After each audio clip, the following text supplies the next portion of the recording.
So hello everyone, welcome to this hands-on session about transaction processing and the multimodal overlap analysis with agents graph. So there are two learning objectives in this hands-on session. First, we need to learn how to perform transaction processing in agents graph. And second, we will learn how to write multimodal overlap queries in agents graph.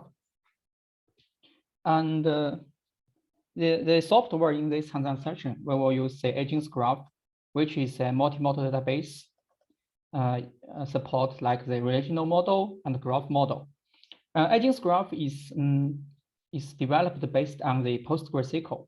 So the relational engine is actually totally inherited from the PostgreSQL. So when you refer to the transaction processing or some functions and comments, you need to refer to the PostgreSQL.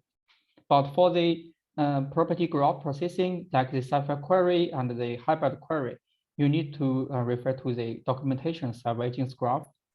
So to install the agents graph, Windows and Linux users can just directly download the installers from these two links and install them based on the installation guide. You can download the guide from this link.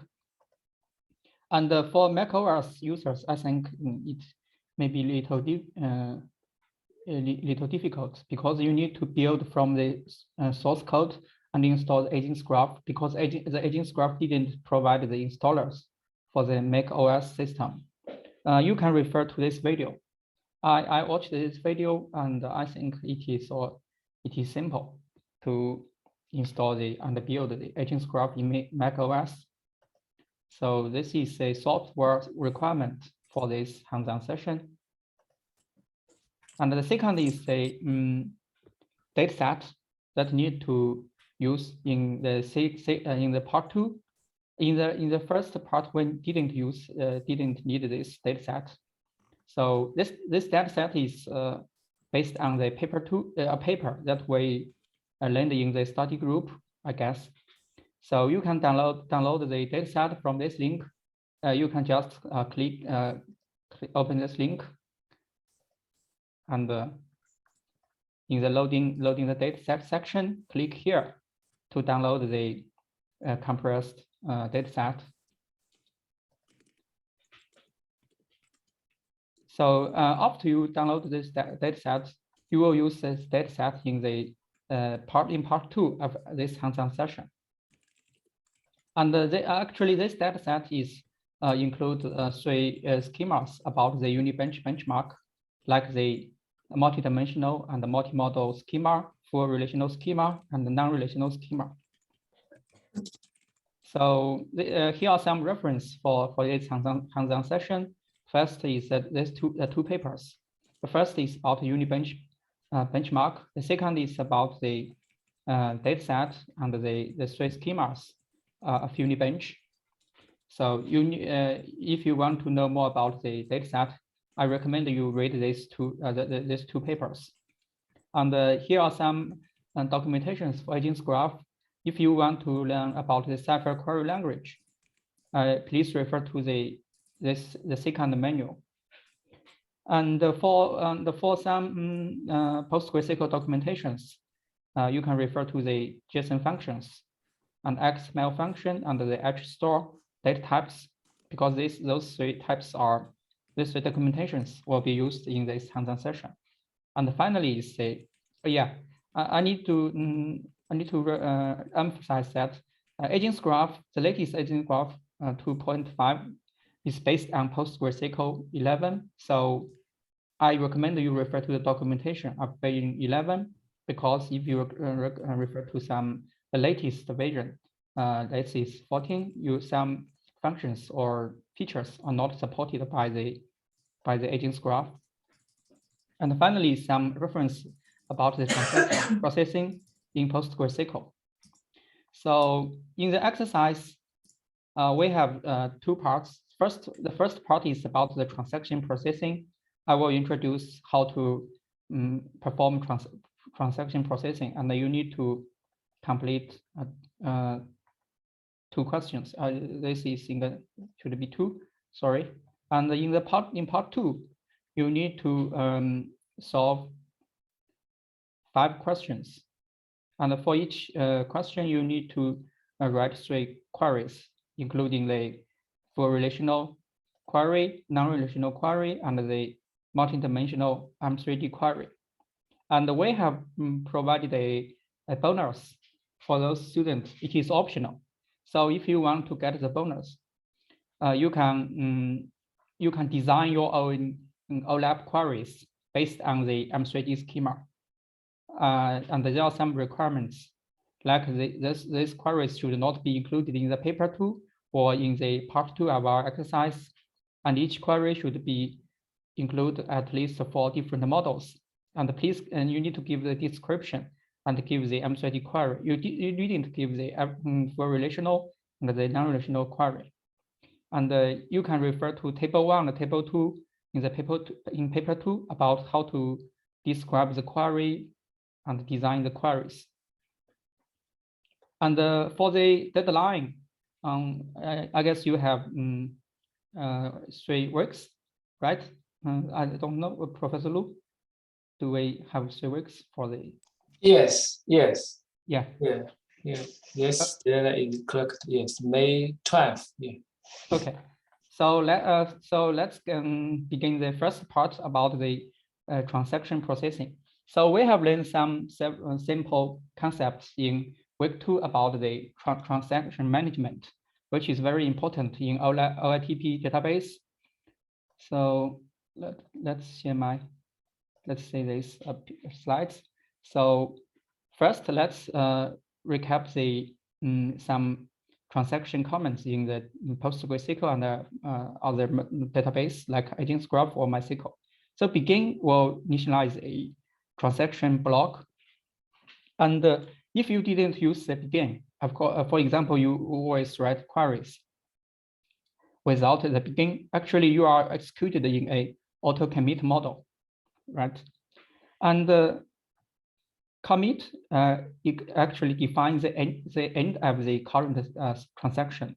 So after the transaction will be commit to the database after you execute this command. And the rollback, if you do the rollback instead of commit, actually you roll back the current transaction, and all the changes after the begin commands will be undo. So this means all the updates made by the transaction will be discarded. And in the AgentSgraph and the PostgreSQL, you can use the set transaction comments to set some features about the current transaction after the begin comments. For example, you can set the isolation level as the repeatable rate, or you can set also like the transaction access mode as read or write or read only. And after you set these parameters, you can use the show command to display the current settings for the runtime parameters. You can also use other functions like the current settings by doing a select statement. It will show the same result. For example, we can show the current transaction isolation level in this terminal, and you can say that the current transaction isolation level is read committed. So let's see some transaction examples. Let's see the classic bank transfer example that we want to transfer some money from some people's bank account to another account. And first we can create a table called accounts. And after that, we will insert a value. The owner is AA and the balance is 100 euros. And if you didn't use the begin, right, you will insert this value immediately to the tables, and you cannot intercept the modification such as rollback. But if you start a new transaction, like using the begin, and then insert this value. And if you query the counts table in the current session, you will say that you have insert this this new row, new value into the accounts table. But if you start a new session and execute the query again, you will not say the second. You will not say this new row, new value. Why? This is because we have the transaction isolation level. We cannot say if you set your transaction level as read committed, you will only say this changes after you commit this transaction. So if we commit the first transaction and then conduct the select again in the second transaction, you will say the changes. So this shows a complete example of transaction that we begin a transaction and insert some values to the table and finally commit the transaction. So let's say so next in this hands-on session we will focus on the read phenomena and the isolation levels. So let's recap the ACID properties. The A and the D property are achieved by like the logging and the recovery techniques. And for the consistency, we will use we need the application semantics to guarantee the consistency. But for the isolation level, but for the isolation, that means you need to separate the influence of many concurrent transactions. So this technique is called concurrency control. For example, you can use the log techniques or using the snapshot techniques to ensure the isolation. So there are some read phenomena if there are more than one concurrent transactions interleaved with each other. The first is called dirty read. So this means a transaction will read data written by other concurrent uncommitted transactions. For example, transaction A is update some data, and at the same time, transaction B will read the modified data. But at the present, the current transaction A didn't commit this transaction, but and the transaction B will read this uncommitted data. This is called a dirty read. And the second phenomenon is called the non-repeatable read. This means a transaction will read the same row twice, but say different values, because these values has been modified by other committed transaction. So you need to notice that here the difference between dirty read and a non-repeatable read. And the third one is called the phantom read. This means if you re-execute the same query to find some rows, not the one rows, you will this rows satisfy a condition, and you will say a different set of rows due to the changes by other committed transactions. And the last one is called the serialization anomaly. So this is this is not common in the read phenomena. So we will focus on this, the first three read phenomena.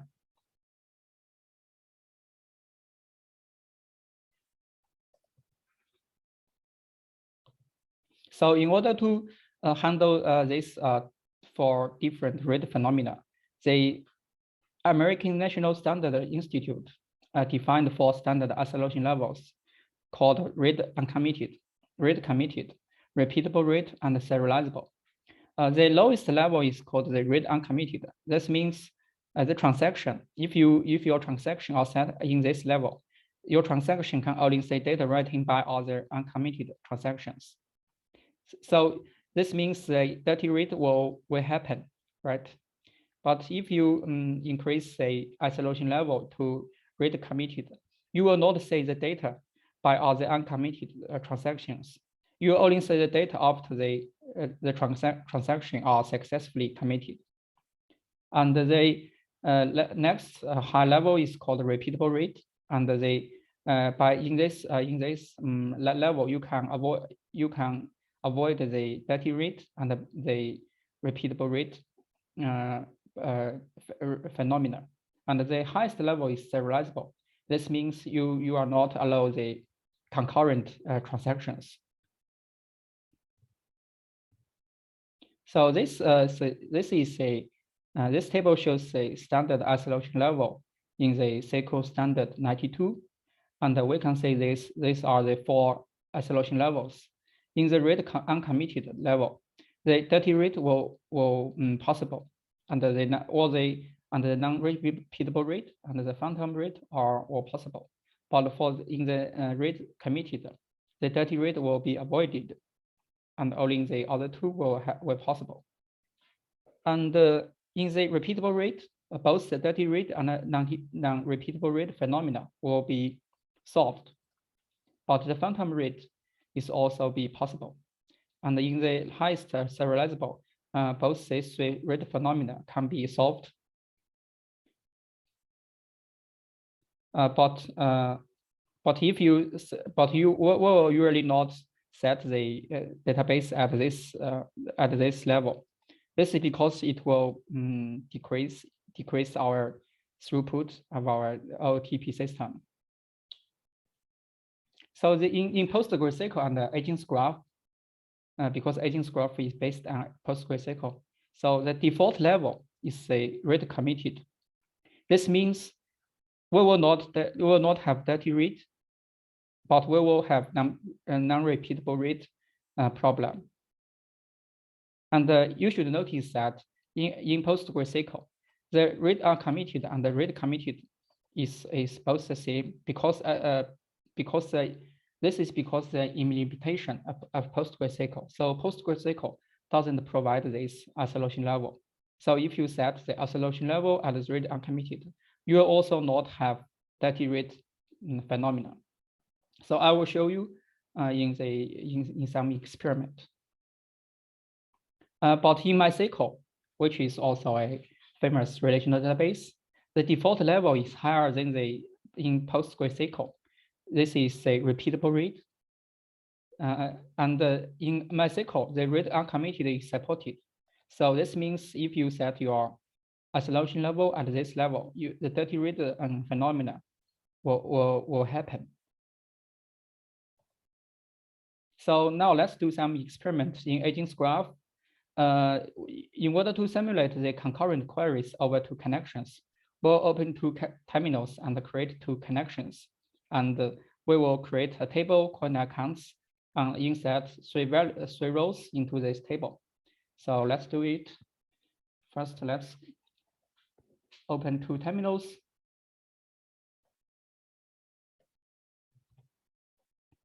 And this was used to simulate the 2 concurrent connection or 2 concurrent queries. So first, let's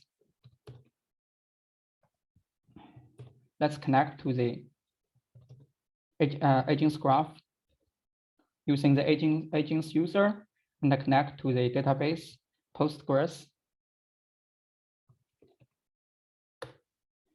You can say I have successfully connect to the Agents Graph 2.5, and in the second terminal, we will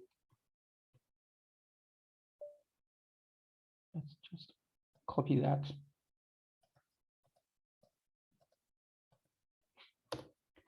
And you can see in this Postgres, I have a table called accounts.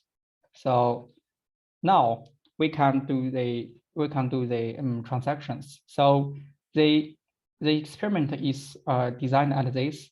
We will first begin 2 transactions, and in the first connection, we will modify the values of some of this first account, and we will select in the second connection to say the dirty read or the non-repeatable read phenomena. So first, let's select. I just copy this.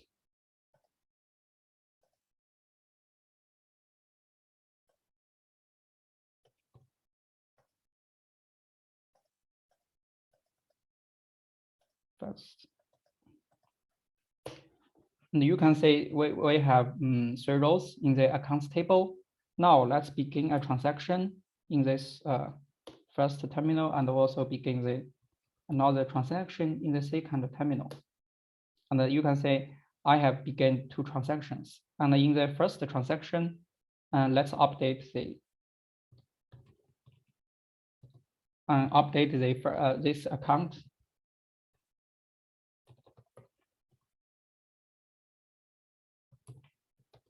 And set the balance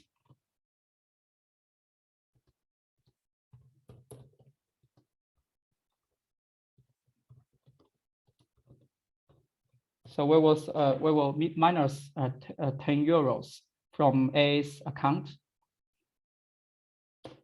And you can say we have successfully update this value. And let's selecting, and you can say that this value has been modified into 90 euros. And in the second terminal, let's see whether we can see the changes. So let's copy this.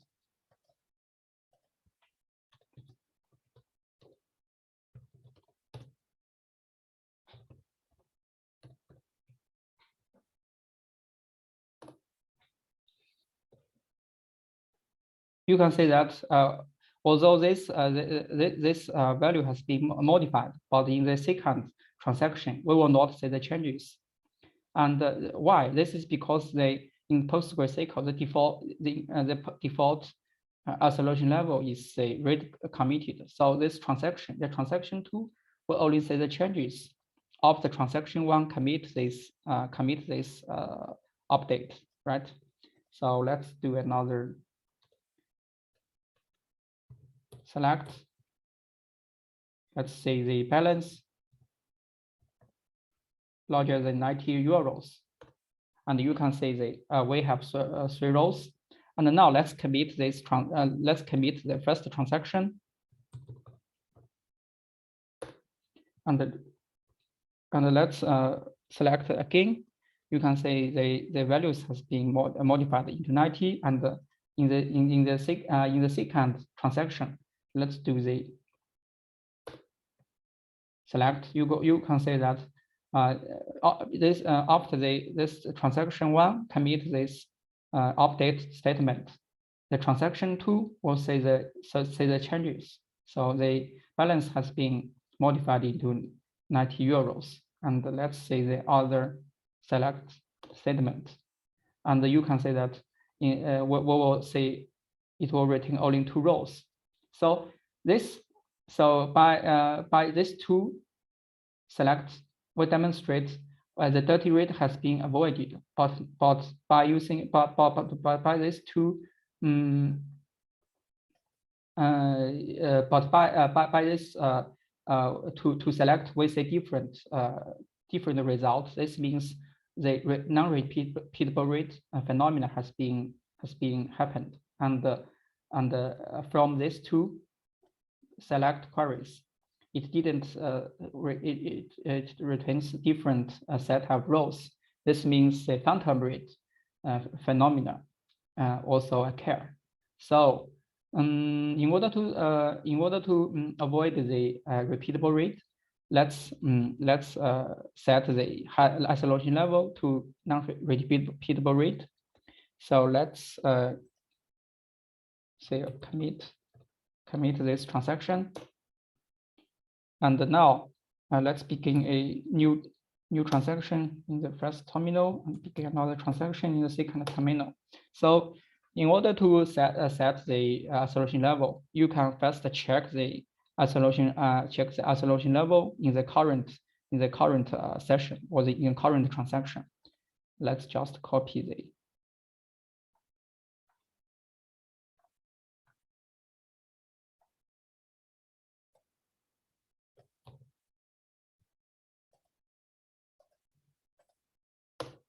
you can say that the current transaction isolation level is read committed. And in the second session, let's say it also shows the same isolation level. So now let's change the isolation level using the set comment, set transaction isolation level as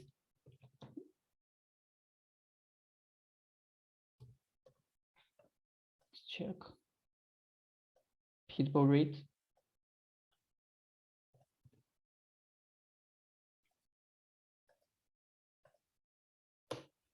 And let's show the transaction level again. You can say that we have changed the transaction level from rate committed to repeatable rate. And let's do the same in the second terminal, and show the transaction level. And you can say that now we have changed the isolation level in both two terminals. So let's do the same select and update statement. So first in the first terminal, let's select all the accounts, and in the second, let's do the same.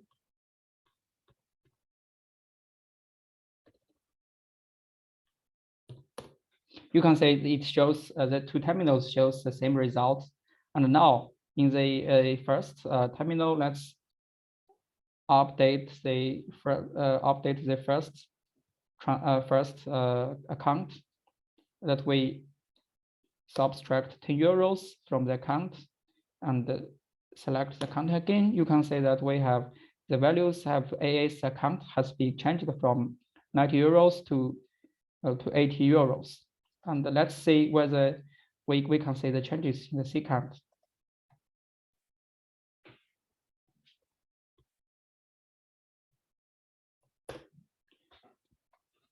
And you can see that we will not see the changes, right? Because the high isolation level can avoid the problem solved by a lower isolation level. So this means the dirty rate has been avoided.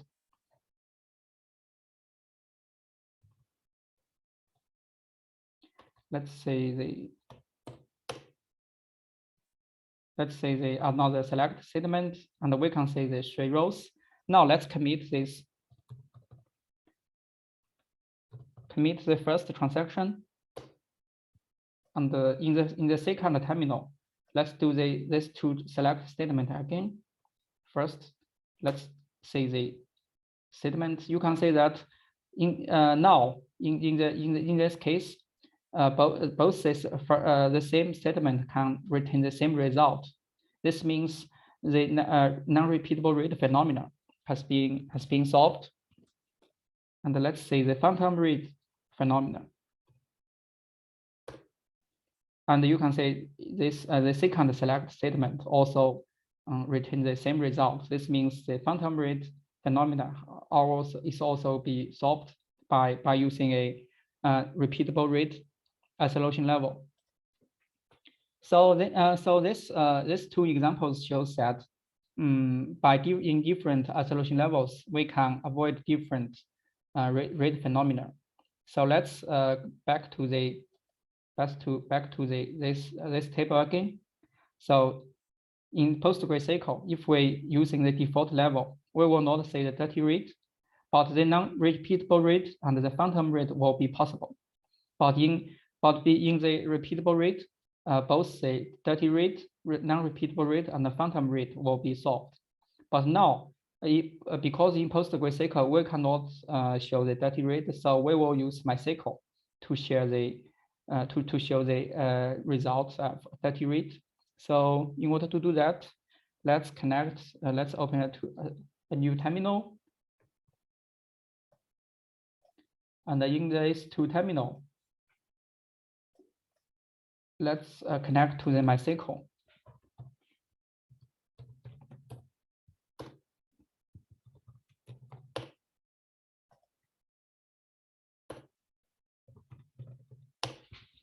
And you can say I have created a database called bank statement. You can say I have created a database called bank transaction, and in the let's use this database.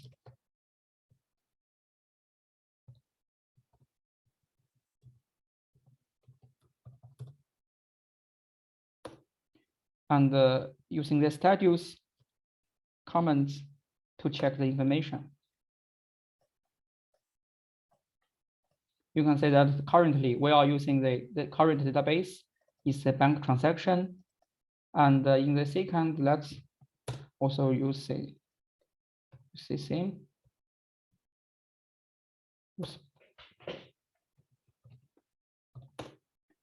Yeah, we have used the same bank transaction in MySQL. And because they in MySQL, the default isolation level is the non-repeatable rate. So we need to change the isolation level. So let's just copy the statement. So first, let's say the isolation level in the current session. You can say that the current transaction isolation level is repeatable rate in MySQL. Let's do it. And now we need to change the isolation level into the lowest one, that is read uncommitted. This means the dirty read phenomena will happen. So let's set the transaction and check the isolation level again. You can say after we set the transaction isolation level, we have successfully changed from repeatable read to read uncommitted. Let's do it in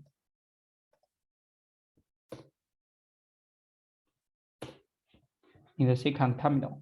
And now we have changed the isolation levels in both the two terminals. So let's do the same process in agents graph.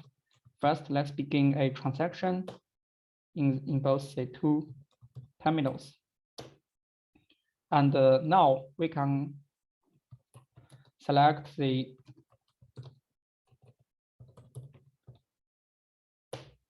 and you can see the initial state of the table is both 100 euros. Let's do it in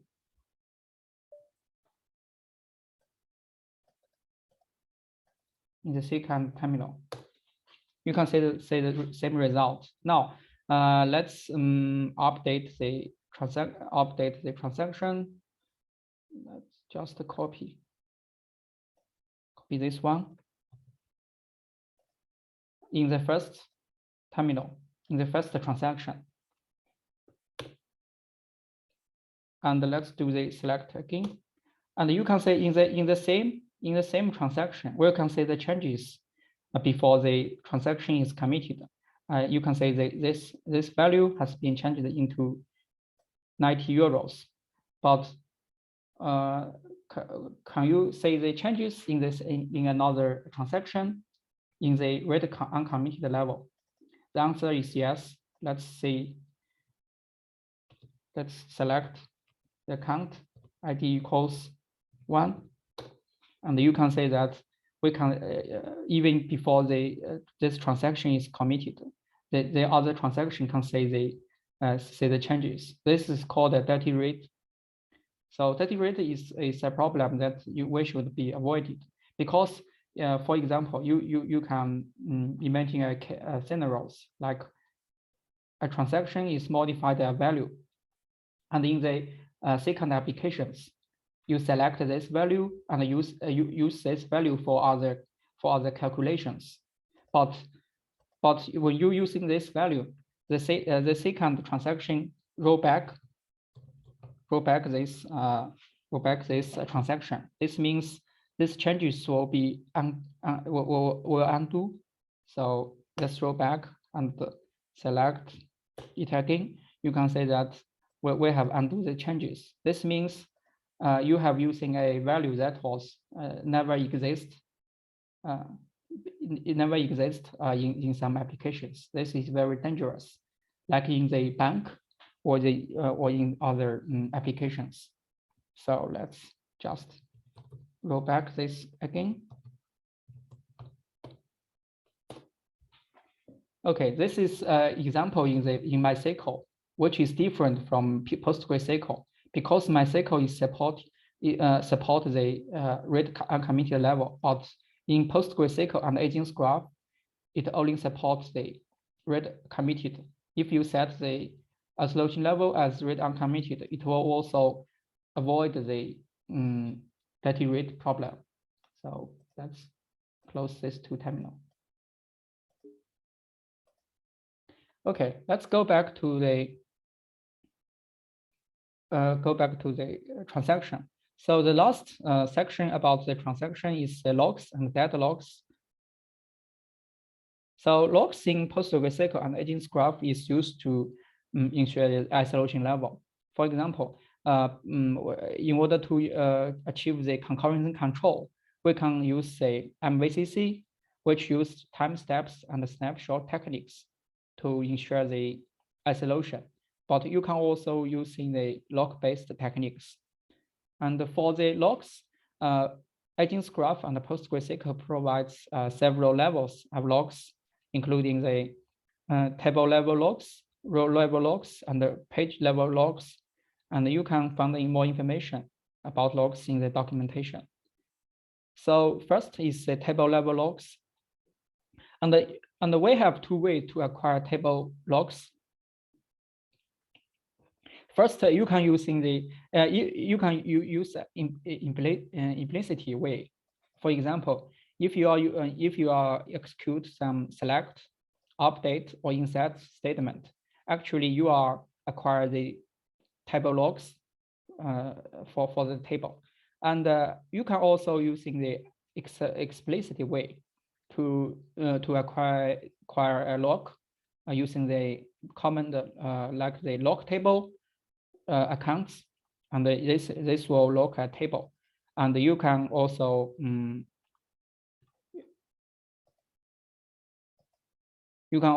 using other log comments to achieve different types of logs. And the most important thing in the logs is you need to remember that two transactions cannot hold the logs of conflicting modes on the same table at the same time. For example, let's say this let's say this table. We have different log modes like the access share, row share, and the access exclusive. For example, this access share is conflict with the access exclusive, but it will not conflict with other those logs types. But for the access exclusive, you can say that it will be conflicted with all the logs types. So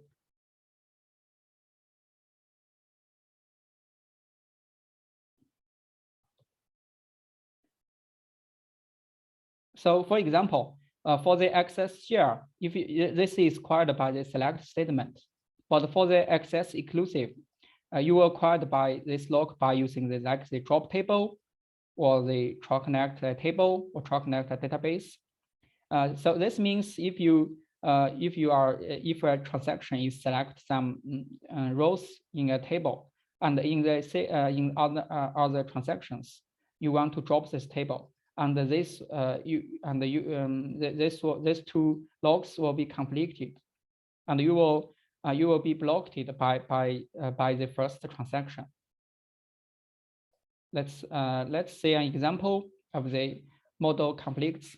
These two tables, these two examples shows two different methods to acquire logs. So in the first example, we will use the log comments to acquire a table, acquire log on the accounts table. But in the second example, we will use the select statement or the drop table comments to acquire logs. So let's show this example to say what will happen if we use. So let's roll back.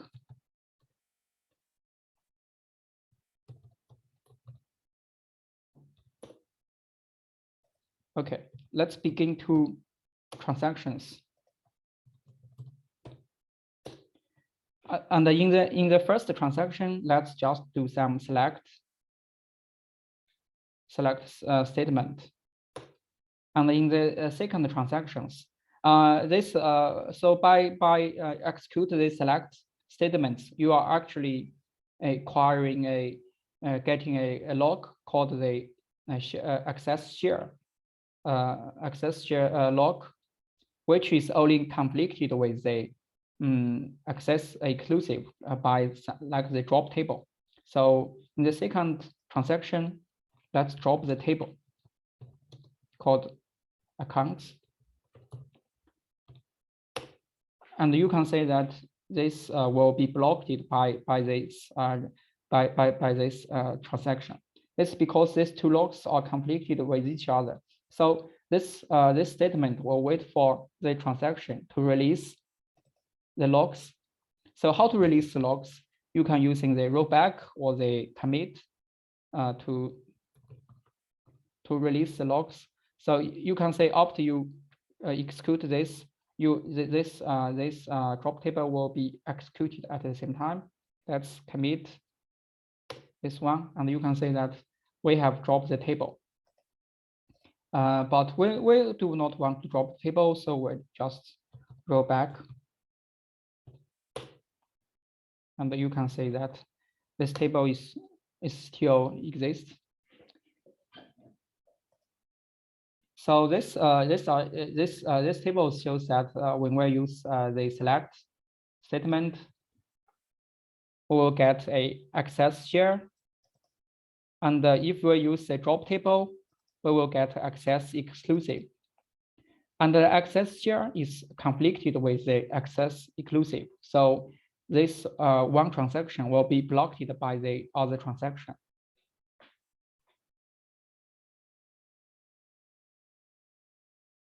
So the next concept is very important, is deadlocks. So deadlocks is a common problem that can arise in the highly concurrent systems. So this problem will occur when two or more transactions each hold the logs that the other wants to release. And in order to handle the deadlocks problem, PostgreSQL and Agents Graph will automatically detect the deadlocks, and it will kill the one of the transaction or aborting one of the transaction after several seconds. So let's say a deadlock example. So here we have two concurrent transactions, transaction 1 and transaction 2. And we begin in this transaction. We first begin this two transaction and do a select for update. So this statement will get a log and this statement for the row of ID equals 1, and this statement will also get a log on another row with ID equals 2. So this means we have get two logs in different rows. And after that, and the second time step, in transaction 1, we want to update the balance with the ID equals 2. But unfortunately, this row has been locked by transaction 2. So transaction 1 will wait for the transaction 2 to release this log. And when transaction 1 is waiting for transaction 2, transaction 2 always try to update the row that was locked by transaction 1. So in this way, the transaction 2 will also wait transaction 1. So this means the two transactions will wait for each other. So a deadlock problems will happen at this time point. And finally, PostgreSQL will wait say deadlock timeout sequence. This is a parameter.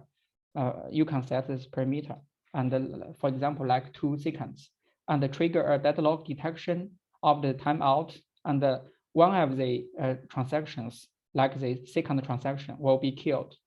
So after we killed the transaction, this means one lock has been released, so the other transaction can process the update. So this is another example that we use the update statement.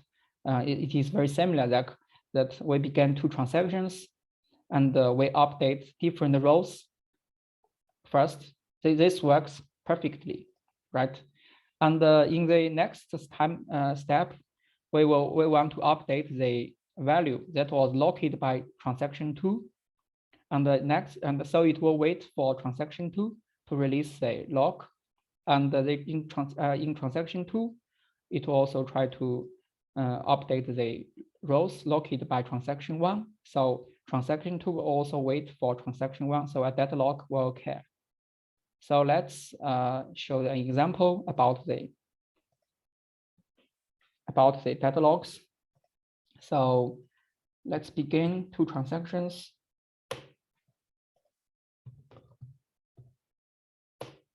And let's first select the account. This is the initial state of the table. And now let's update the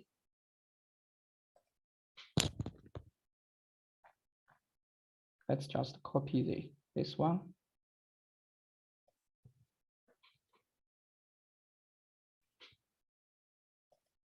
So in the first transaction, we update the first row, and let's select again. You can say that this row has been modified from 80 to 150. And in the second transaction, we also modify the second row. And let's do the select.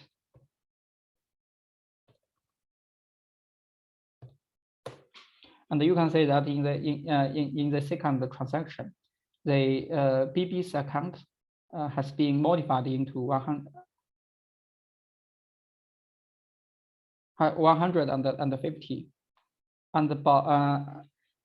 And now let's update the so by this two select statement, by this to update statement, this update statement will lock this row, and the second statement update statement will lock the second row. So after that, let's update the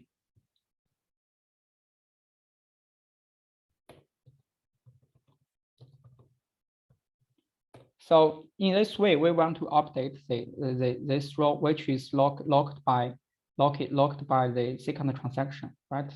So you can say that it will wait for the second transaction to release lock, and at the same time when this transaction is waiting for this lock, we do another update. Let's say 80. So this means we want to update this row which is located by the first transaction. So this means these two transactions will wait for each other. So a deadlock will occur. And you can say the hints that the deadlock is detected, and the details shows that one process is wait for another process, and these two processes is wait for each other. So a deadlock will occur. And after the deadlock was detected by PostgreSQL agents graph, it will kill one of the transaction like this transaction. So after it killed the transaction, you can say that this update has been executed successfully, right? So this is a deadlock problem in the agents graph. So let's just roll back these two transactions.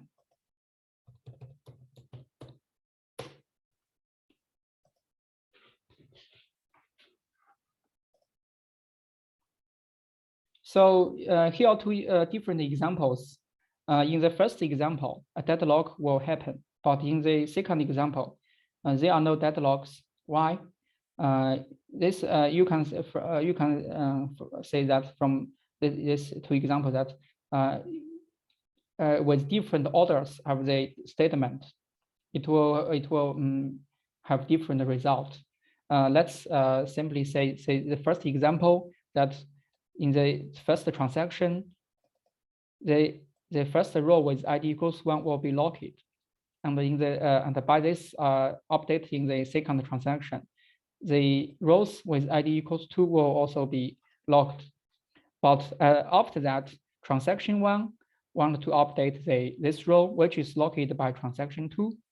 So this is will wait for this transaction 2, and transaction 2 will also want to update this row, so it will wait for transaction 1. So a deadlock will occur.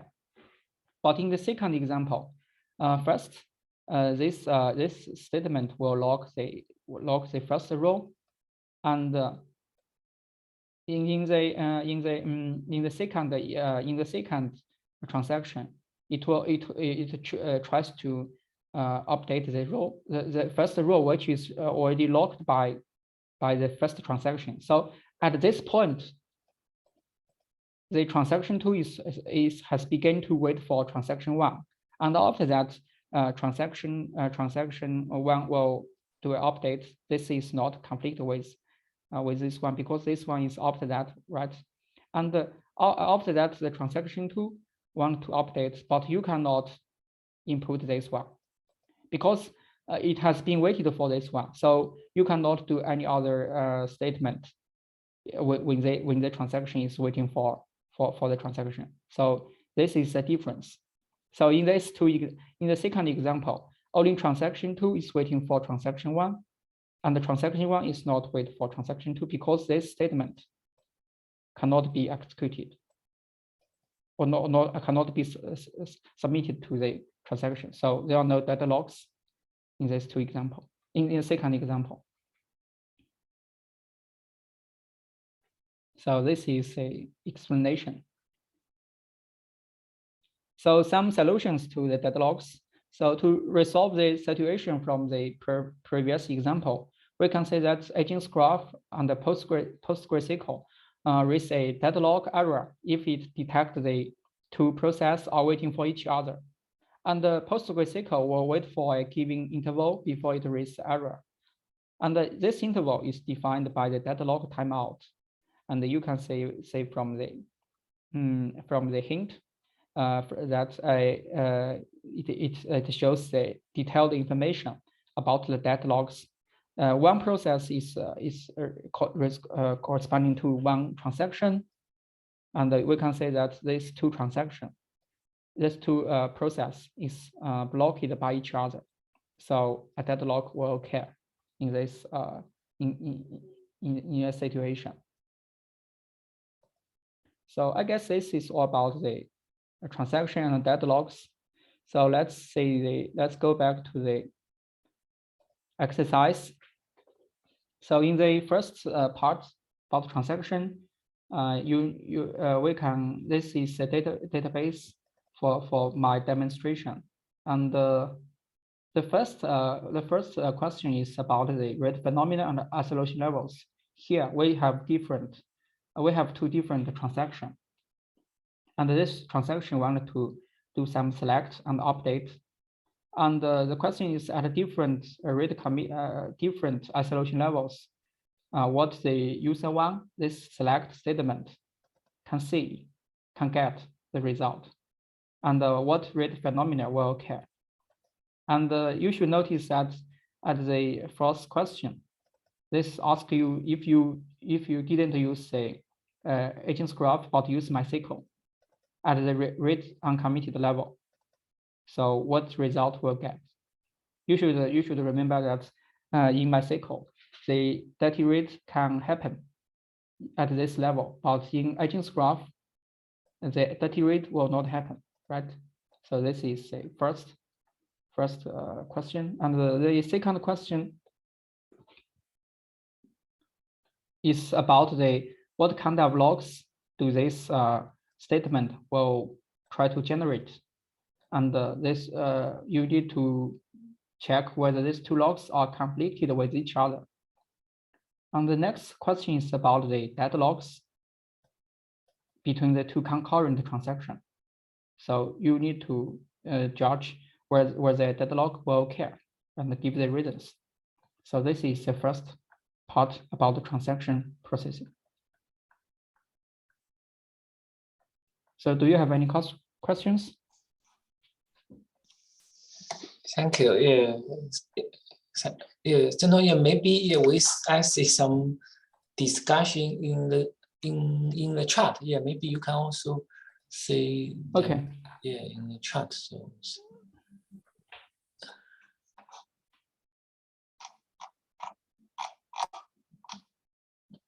So the first question is, I've missed how to connect agents graph. Can you say my question? Or you can just go to the chart. So yeah. The first question from Vera is, he cannot connect to the agents graph and the Postgres. I have agents graph installed, pgadmin installed and the dataset. So you are confused by PostgreSQL and the agents graph. There are two separate database systems. So you cannot use the pgadmin to connect the agents graph. You can only use a terminal in Windows or in the Ubuntu. So you cannot pgadmin because pgadmin is used for PostgreSQL. So agents graph didn't provide such interface. So in order to connect to the agents graph, you can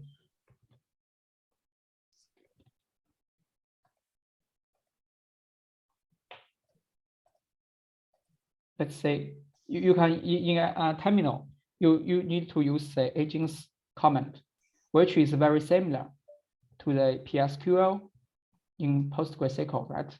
And you need to in the agents graph, you need to specify the user as agents, which is Postgres in PostgreSQL, and the database, specify database like the default database, Postgres. And by using this command, you can connect to the agents graph. So the second question.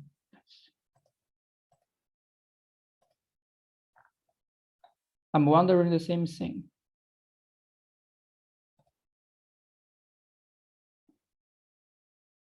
I killed the Postgres that I had running from the last hands-on session and just connect to with agents command. So I don't know what your question are to. So you means you killed the Postgres? Seems like that you can use Postgres as you wish as agent graph. No, you in the second hands-on session you cannot use a PostgreSQL because you need to write the multi-model OLAP queries like the Cypher query, and the Cypher query is not supported by PostgreSQL. You can only use agents graph. My computer, the agent command is not found. Yeah, this is a common problem. So if you cannot find the agents command, you need to add the agents path into the environment variable. I recommend you to refer to the installation documentation.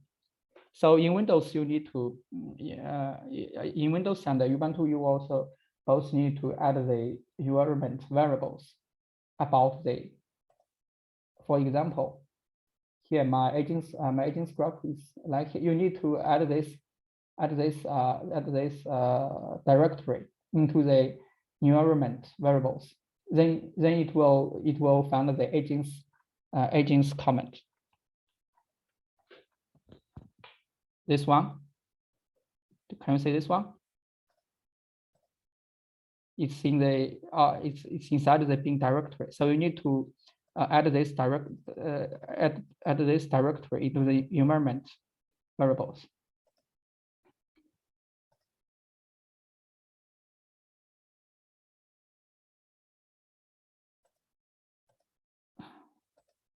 Next question. What exact comment should I use? Where is the data set in the story? I don't understand your question. So I recommend you to be familiar with agents graph. I think you are confused with the agents graph and PostgreSQL. So data set is in the story seems to be in GitHub Access Part 1.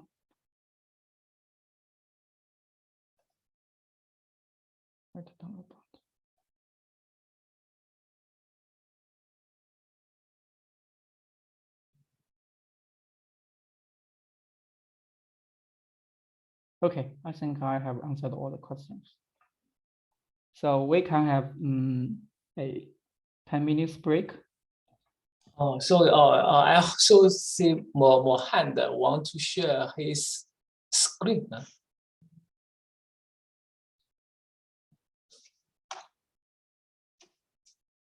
So what's your problem?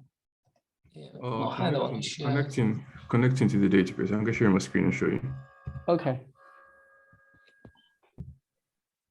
Desktop. Okay. So can you see my screen? Yes. Okay, so I use this command to initiate the database. Everything works. And then I use this to start the database. Right? So when I try to create the where's the command? Create this trial database. This is what I get. I'm not connected to the database. So did you refer to the documentation? I didn't have such. Yes. I'll be following documentation to the T. Like everything works except when I try to create a database. Like everything else works fine. So I don't know why, because I just follow the instructions. Oh, okay. So have you added the environment variables? Oh yes, I can show you. Where's the profile?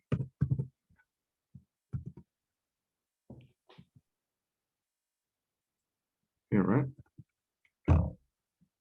Everything should work. Yes, you're right. So I don't know what the issue is.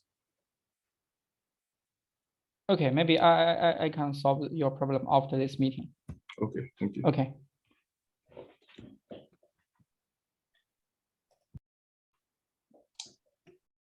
Okay, thank you. Yeah. Okay, yeah, maybe we can have a break. Yeah.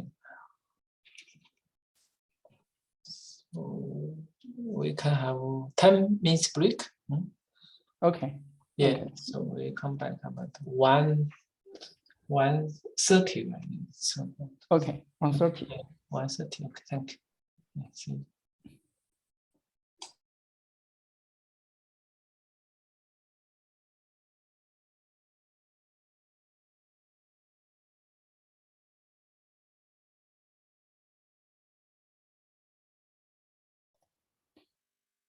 Hello, everyone. Welcome back. So I saw some problems in the chart that some students are maybe confused with the relationships between agents graph and PostgreSQL, and they don't know what to do in this hands-on session. So the first question is, agents graph is developed based on PostgreSQL. This does not mean that you need to install the agents graph based on the after you installing PostgreSQL. So there are two different individual database, right? So this means agents graph only use is developed based on the PostgreSQL. So it will have some features that the relational engine is based on PostgreSQL. But you can, for example, you can only install the agents graph in your computer, and your works well without installing the PostgreSQL. So for you have pg admin, right? pgadmin is the interface for PostgreSQL. In the second hands-on session, we don't use the PostgreSQL. We only use Agents Graph. Agents Graph is an individual database. And you have some data set downloaded from the instructions. So in the second hands-on session, the data set is only used part 2. Yes, Sally is right. And in the first part for the transaction processing, you only need to build some simple table to check the different isolation levels and the logs and deadlocks.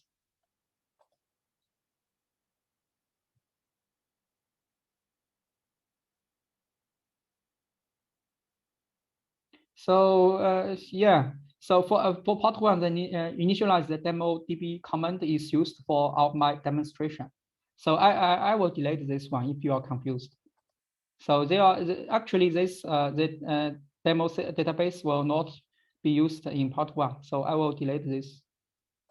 You don't need this demo database to complete the first exercise.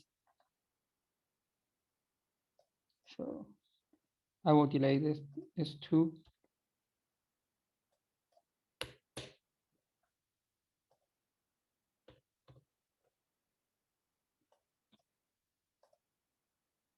So I think it is more clear.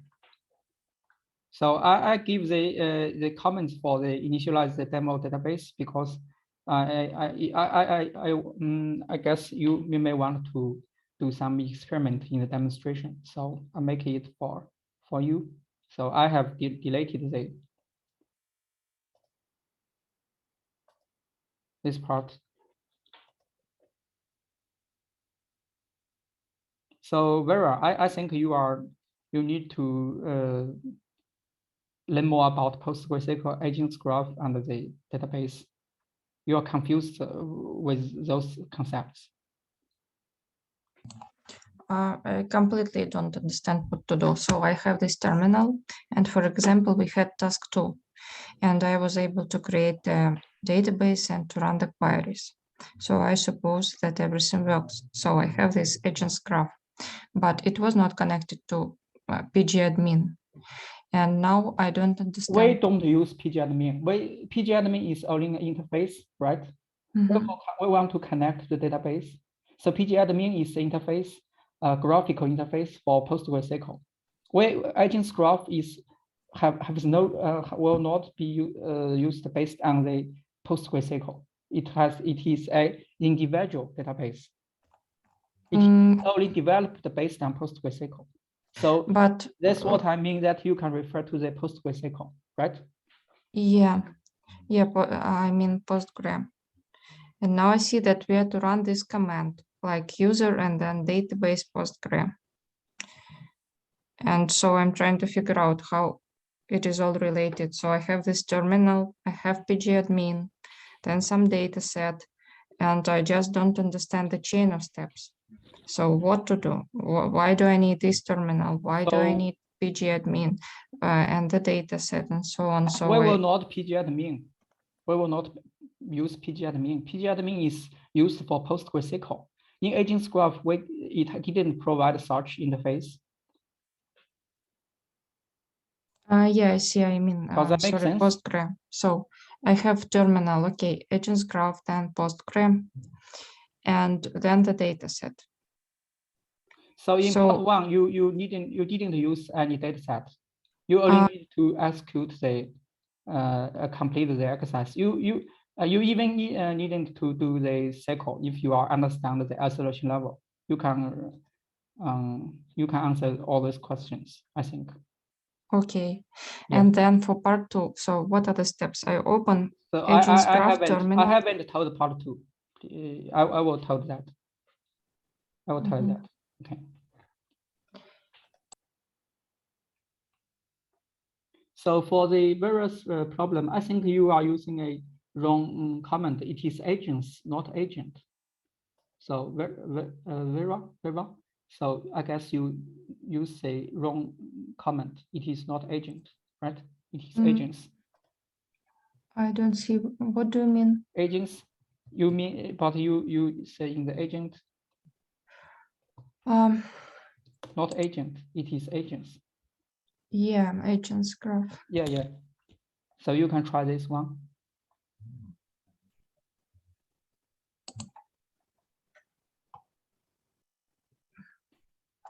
But the idea is that I have this terminal agents, so the correct spelling. So I can say this. I think this is a common problem. So if you cannot see the you cannot find the comment like the in the terminal you use the agents comment. You need to add the environment variables. Let me share my screen. So for example, this you should in Ubuntu or Linux data system, you need to add this path into the environment variable. But in the Windows system, you can also add the environment variables about this directory. For example, this directory is the agents graph. This is a folder for the agents graph, right? And this is a bin folder. You need to add this directory into the environment variables. After that, when you using the agents comment, it will find the path and find this comment here. Otherwise, it will not find the find this comment. For example, you can say that if you are use say export in the Ubuntu. Okay, sorry.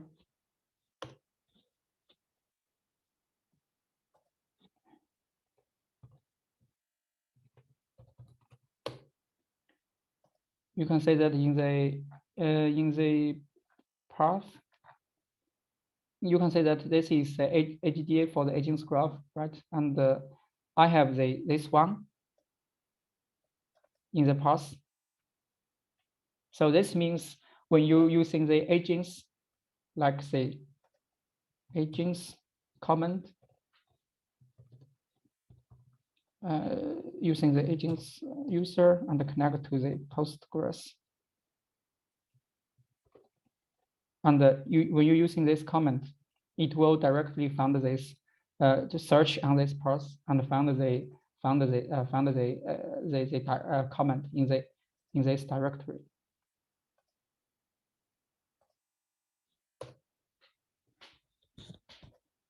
So this is a problem. And for the Mohammed's problem, I think. I don't have problem anymore. I figured it out. It's working. It's working fine now. Okay. Okay. If anyone else is having problems, I can help. Okay. So I guess maybe if you cannot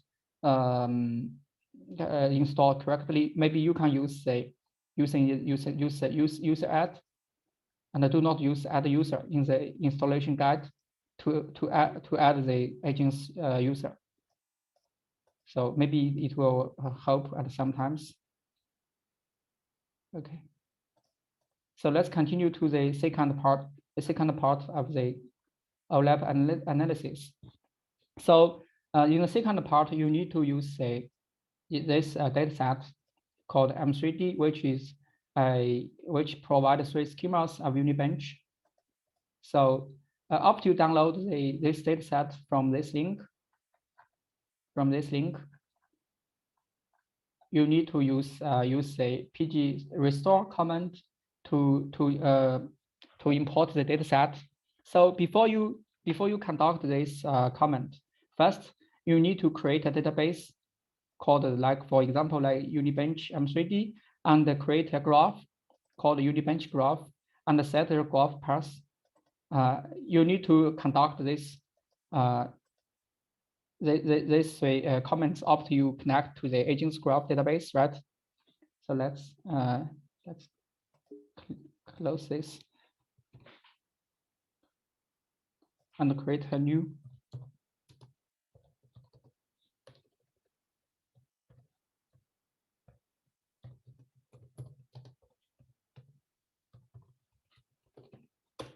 So in here, you need to create execute this statement after you connect to the agents graph database. And after you create a database, you can open a new terminal and change the directory to this file and input this comment to import the dataset. And if you are not changing the directory to the directory of the dataset, you need to specify the path, the directory of this file. And you should notice that you should not execute this command in such a connection. After you connect, you need to instead you need to create a new terminal and execute this pgstore here. This means the pgstore restore should be not executed inside the connection. It can just execute in a terminal without connection to the database. So this is a point that you need to focus. And after you execute this command, you will import the dataset into the database, and you may see some errors about the PG drop catch extension. So you just ignore those errors because this will not affect the result. It was just used for cleaning the shared buffers. So after you import, you can say I have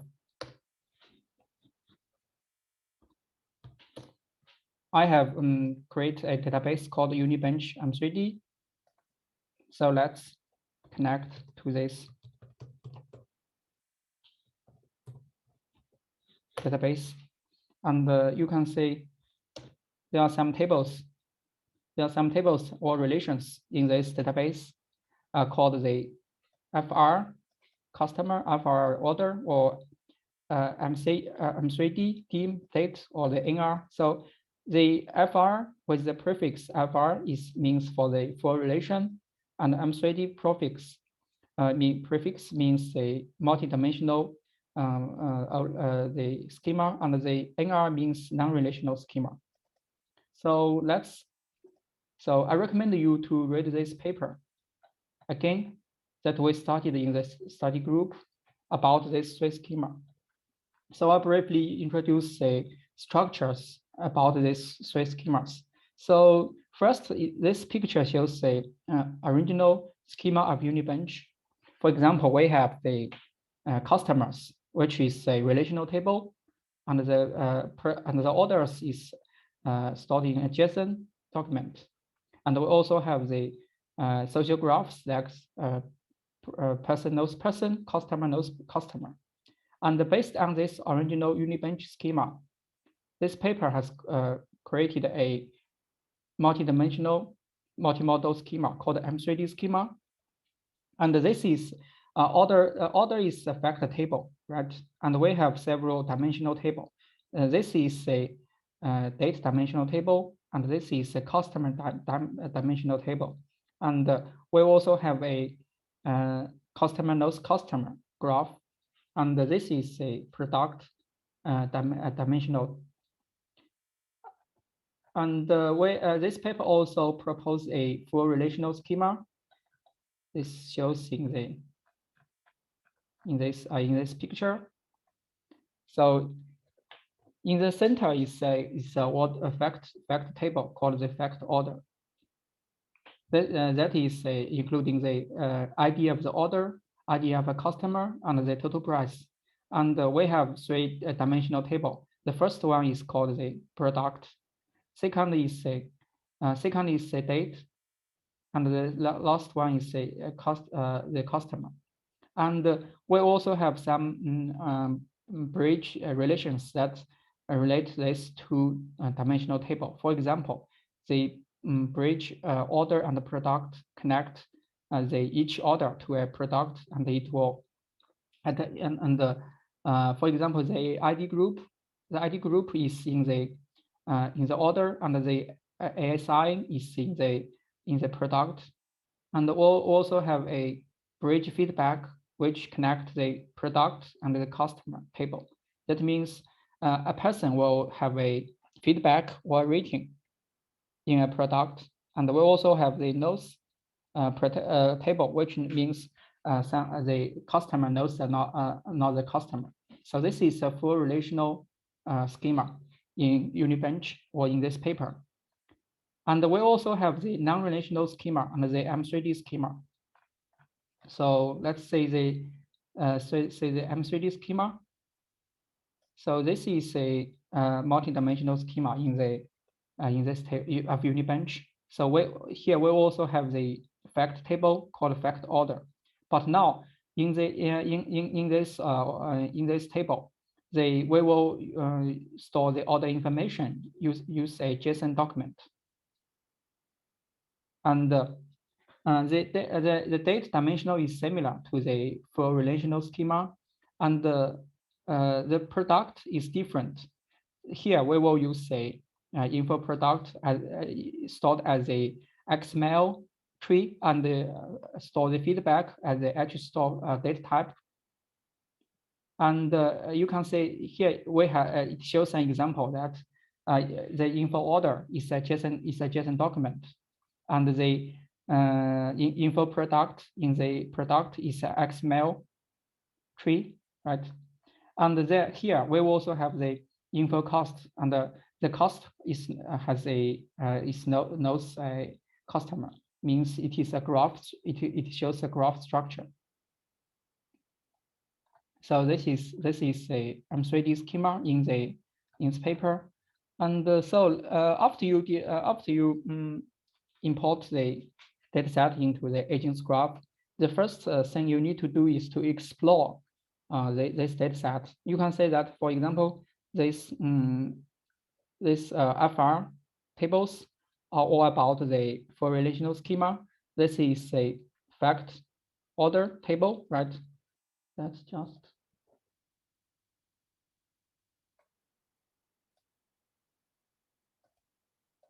So this is a fact order, and this is a dim dimensional, product dimensional, and this is data dimensional, and this is customer dimensional.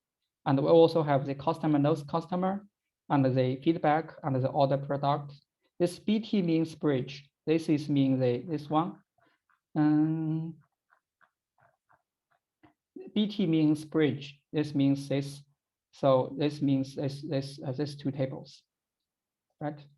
This BT means order, bridge the order with the product, and the BT means bridge the order with the BT means bridge the customer with the customer using the nodes. So this is a full relational schema. Let's say, for example, let's say how this structure, you can use this comment to say, let's say this one first, for dim customer. You can say that we have some columns like the ID of the customer, first name, last name. But yeah, let's select a row from this table.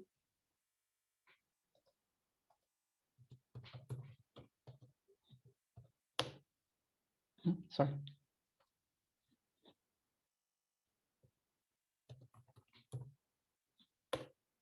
And you can say the result of in the custom dimensional table. We have the different properties of the customer. And similar, you can select like the custom date dimension. And you can say the ID of the date and the date and the month of the year and the year. This is very familiar in the first hands-on session, right? We can do the overlap analysis based on these dimensions. And you can also say the product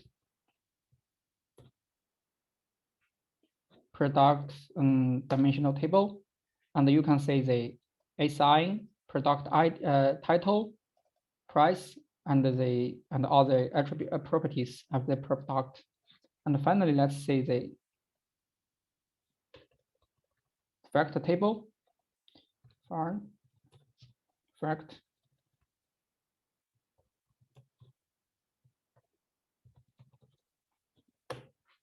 You can say that this is a fact table. We have the ID of the order and the ID date and the ID customer and the total price. So this means this is a foreign key of the date dimensional table, right? And this ID cost is a foreign key for the customer dimensional table, and these are two. And the ID group is used for another table. Let's call this all these tables. So we have explore this one, and this dimensional table, and this dimension table. So you will not use this table. This means this is an old product table. You just use this one. So these three tables are used to connect these three dimensional tables. So let's say this one.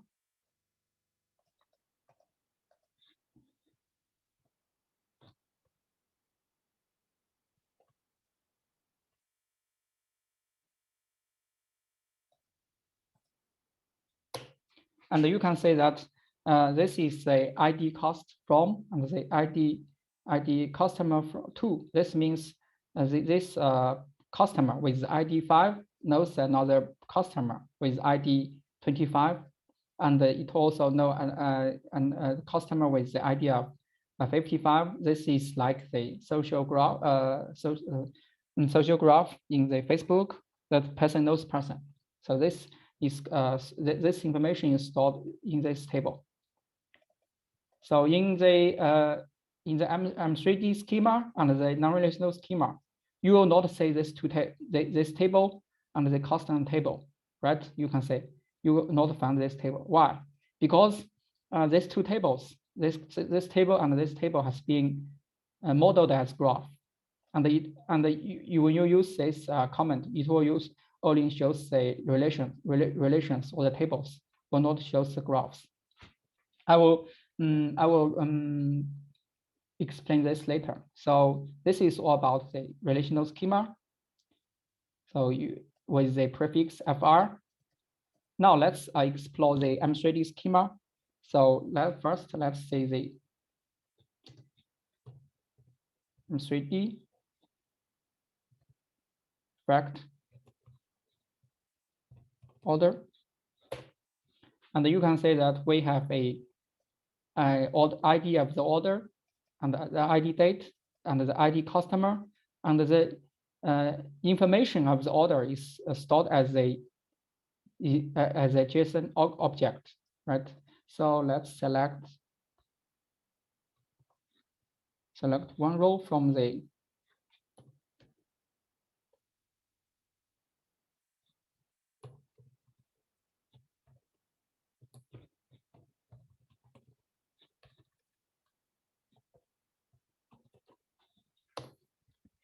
so this is this shows one row in the one tuple in the M3D fact order.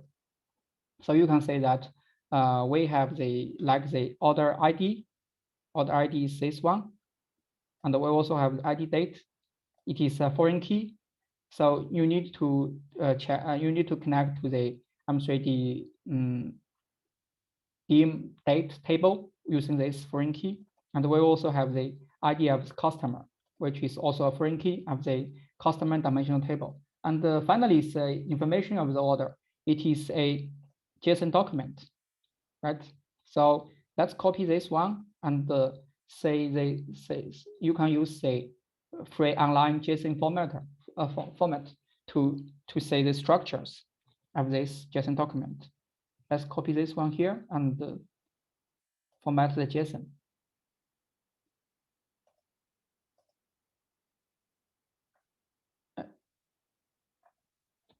Let's go back to check what's. Oh yeah, it's I written the 2 rows. We only need 1 row.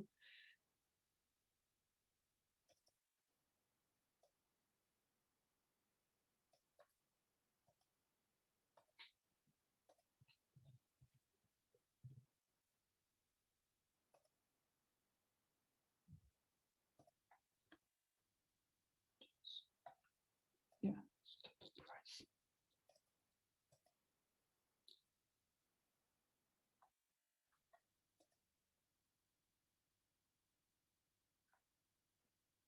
So I don't know why we can't process JSON document. Let's see.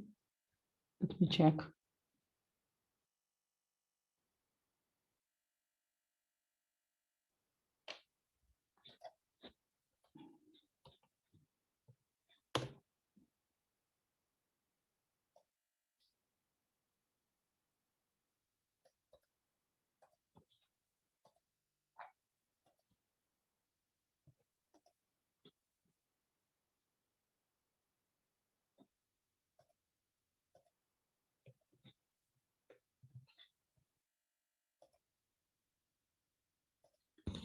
So I don't know why I can process JSON. So let's ignore this. So you need to notice that the information of the order is stored in a JSON object. So let's call all the tables. So this is, let's say this one.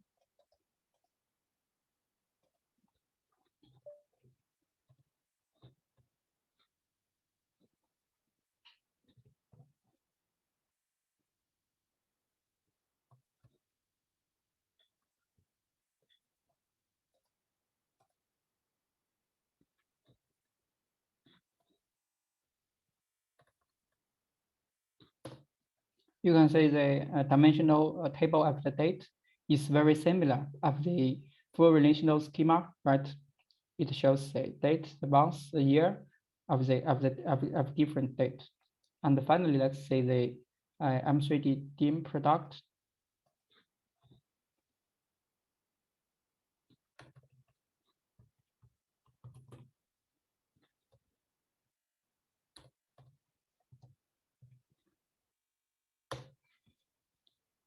So you can say this I think is like the product ID of the product, and the information of the product is stored as a XML tree.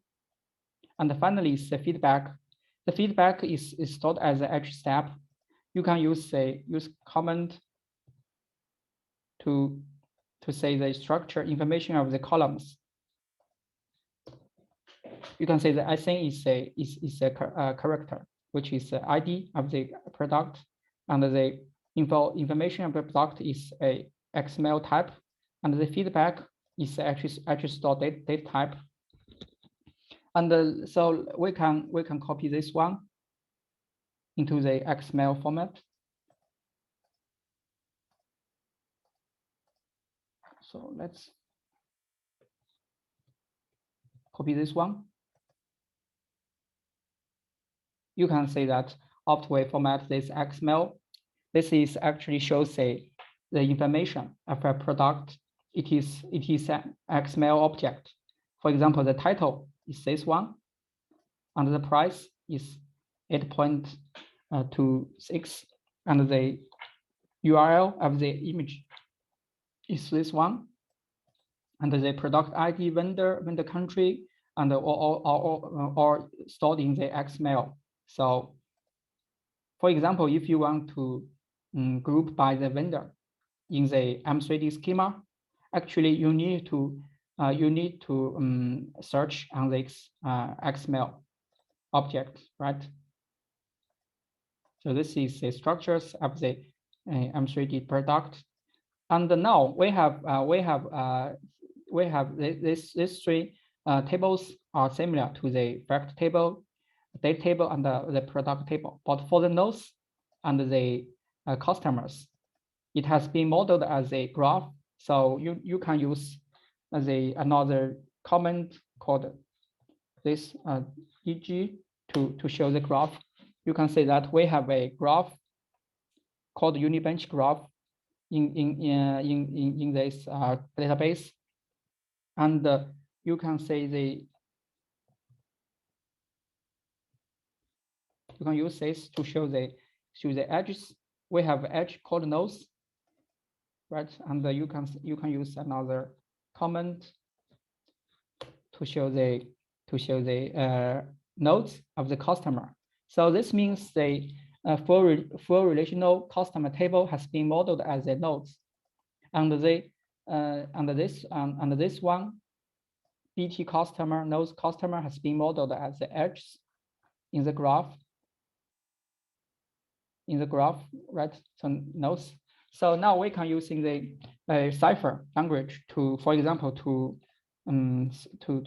search the graph. Well, this how this is means. So this means a node, and this is a edge, and this is means another node. For example, we can use the first node is we're using A1, and it is a customer. The node name is customer, and the edge is nodes, right? This one nodes, and this is a vertex name of the customer, and this customer knows another customer called N2 customer, and the N1's ID is equal to, and finally we return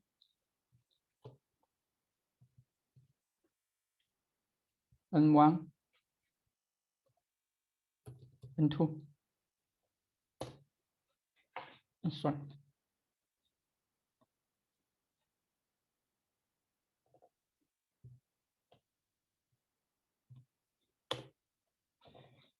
Oh yeah, you need to set the graph parse, right? Sorry, we need to set the graph parse as, if we want to search the graph, we need to set the graph as Unibench graph,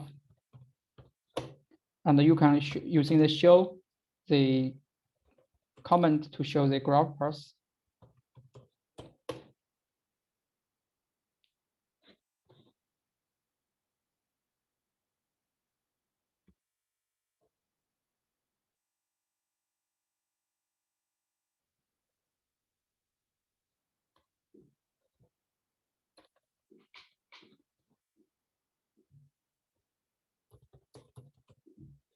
Unibench graph and shows graph parse. Now we have successfully set the graph parse, and now let's do the merge clause again. In this Cypher in the Cypher language, we want to select the customer, and we want to select all his friends with one hop, right?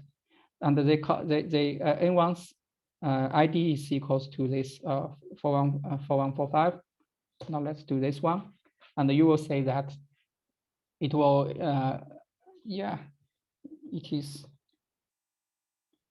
because it shows all the properties of the customer. So if you want to shows only the ID, you can use this one.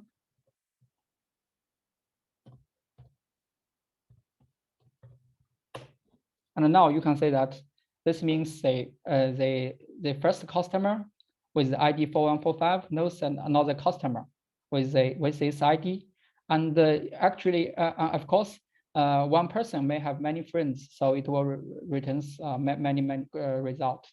So this is a simple example about how to search the friends of a customer using the Cypher language in the M3D schema. 郑东哦，郑东 ，so yeah, we already run out of time. It's already 2:06.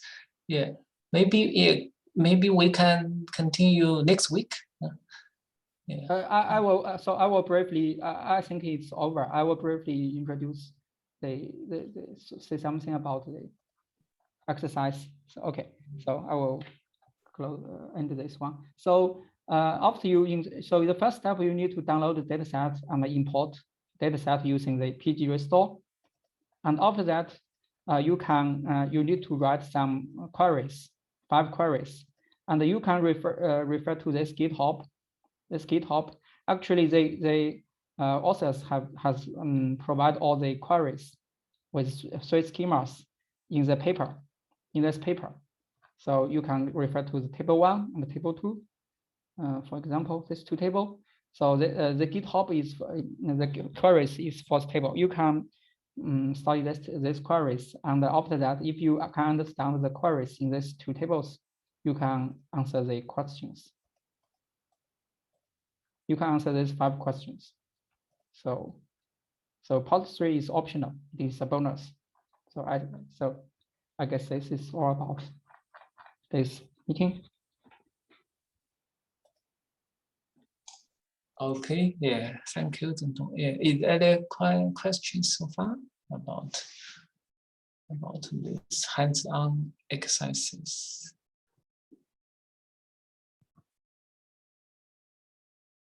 Okay, yeah, maybe we are already late. Okay, yes. So yeah, so then yeah, if you have no question now, yeah, but you can also ask in the Telegram, or you can also ask us in the next week. Okay. Yes, I recommend you to read the documentations and learn the basics about agents graph. So you can, I think you can find all the answers in the documentation. Okay, thank you. Okay, thank you, everyone. Yeah, have a nice weekend. Okay, see you. Bye bye. Thank you. Bye bye. Bye.